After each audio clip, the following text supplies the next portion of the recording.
All right, guys. Johann Wolfgang Von Goethe, The Sorrows of Young Werther. We're still on book one. This is the 1st of July. It's pretty long, maybe about 15 minutes.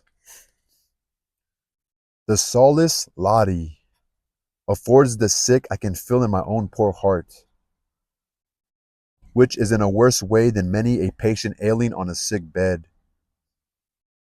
She is to spend a few days in town with a worthy woman who is near to death, according to the doctors, and who wishes to have Lottie with her in her last moments. Last week I went with her to call on the vicar of S, a village away in the hills, an hour's journey. We arrived shortly before 4 o'clock. Lottie had taken her second oldest sister with her. When we entered the vicarage courtyard under the shade of 2 tall walnut trees, the good old man was sitting on a bench outside the front door, and on seeing Lottie he seemed to gain new life, and rising and forgetting his gnarled walking stick. Ventured towards her, she ran to him and made him sit down. Sitting beside him herself, passed on her father's good wishes, and hugged his youngest boy, a nasty, dirty lad, in the joy of his old age.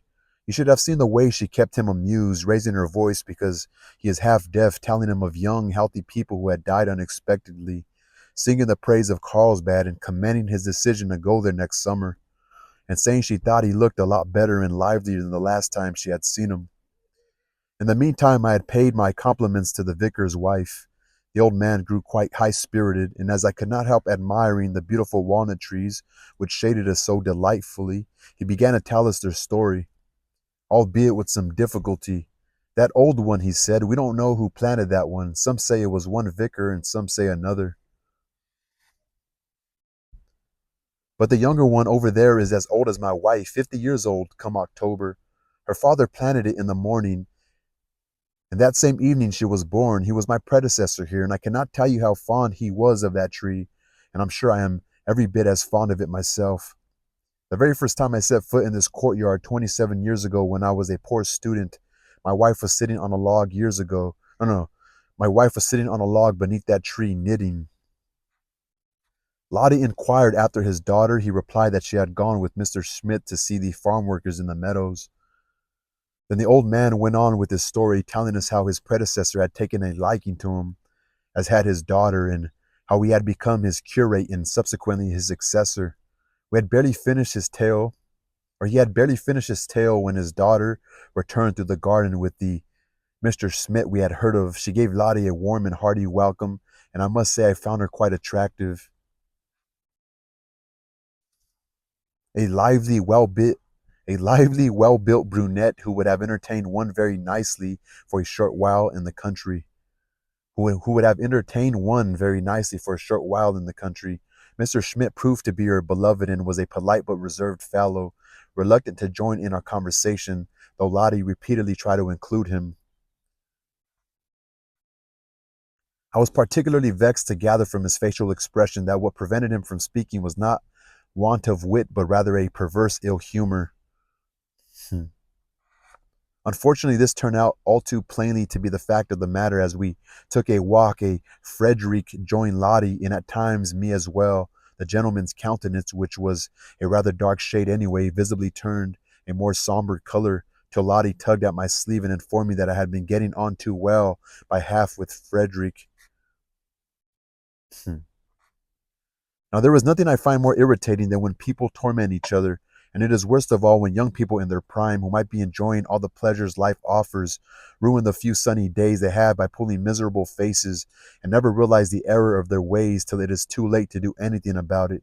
It annoyed me, and towards evening, when we had returned to the vicarage and were sitting at table eating bread and milk, and the talk was of the joys and sorrows of the world, I could not help seizing on the subject and making a hearty speech against ill humor. So this is in quotes, is what he said. "We often complain that there are so few good days and so many bad ones," I began, "but think we are wrong to I think we are wrong to do so if our hearts were always open, so that we could enjoy the good things God bestows on us every day, and we should also have the strength to bear the misfortunes that come our way." So what he said, and he continued, "But we cannot control our dispositions," or this is what the vicar's wife said. But we cannot control our dispositions, countered the vicar's wife. So much depends on the body. If we feel unwell, nothing will please us. I conceded the point. In that case, I continued, let us consider ill humor a disease and inquire whether there is no remedy for it. I should be glad to hear of one, said Lottie. I, for one, believe a great deal depends on ourselves. That is how it is with me. If something is annoying and dispiriting me, I leap up and sing a few country dance tunes in the garden and feel better in no time at all. That is exactly what I was trying to say, I replied. Ill humor is just like indolence, and in fact, it is a kind of indolence, sort of laziness. We are inclined that way by nature, but if we only have the strength to pull ourselves together, our work goes wonderfully and we take real pleasure in what we are doing. Friedrich was paying close attention, and the young fellow objected that we are not our own masters and are far from being able to govern our feelings. We are talking about an unpleasant feeling that everyone prefers to be rid of, I answered, and no one knows the extent of his own powers till he has tested them. The sick will consult any number of doctors after all, and will submit to the strictest regimen and swallow the bitterest pills to be restored to health as they wish. I noticed that the venerable old gentleman was straining to hear in order to follow our discussion, so I raised my voice and spoke directly to him. We hear sermons against so many evils, I said, but I have never heard of anyone preaching against ill humor from the pulpit. There's a little note. In Lavater's collection of sermons on the book of Jonah, we have now an excellent sermon on this subject. You must get your town ministers to do that, said he, because farmers are never out of humor, though it mightn't do any harm at times, as a lesson for my wife or the estate officer, at any rate. We all laughed, and he laughed heartily too, till he fell into a coughing fit, which interrupted our debate for a while. Then the young fellow resumed the subject. You called ill humor an evil. I feel that is overstated. You called ill humor an evil. I feel that is overstated. Not at all, I replied. If things that do harm to oneself and one's neighbor deserve the name of evil, is it not enough that we are unable to make each other happy? Must we also rob each other of the pleasure our hearts can all still give at times? Just show me the man who is out of humor but has the decency to conceal the fact and bear his ill temper alone without destroying the happiness of those about him. Is not ill humor, in fact, our own inner displeasure at our own unworthiness, a feeling of discontent with ourselves, which is always related to envy, which in turn is stirred up by foolish vanity?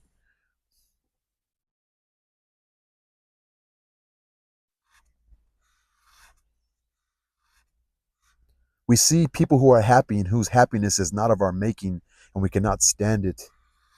Lottie smiled at me, seeing the emotion with which I spoke, and a tear in Friedrich's eye prompted me to go on.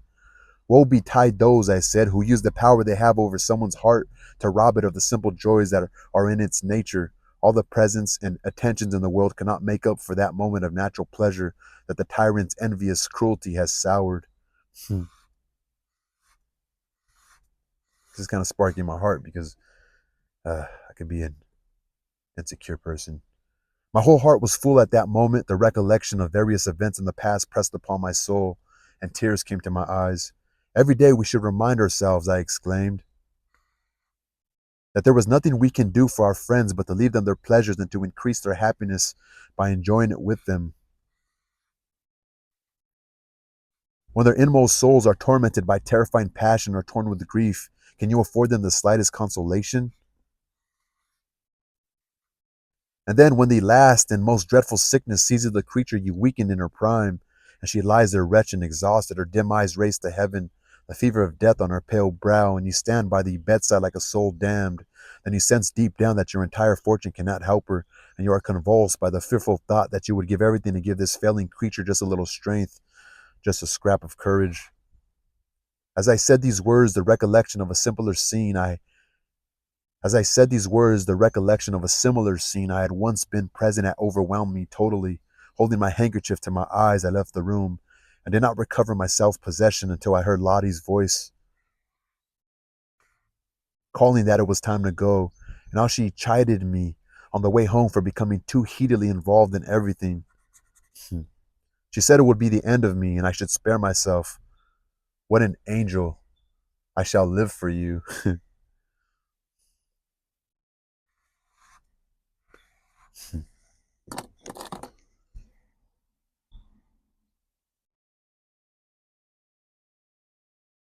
and how she chided me on the way home for becoming too heatedly involved in everything. She said it would be the end of me and I should spare myself. What an angel I shall live for you.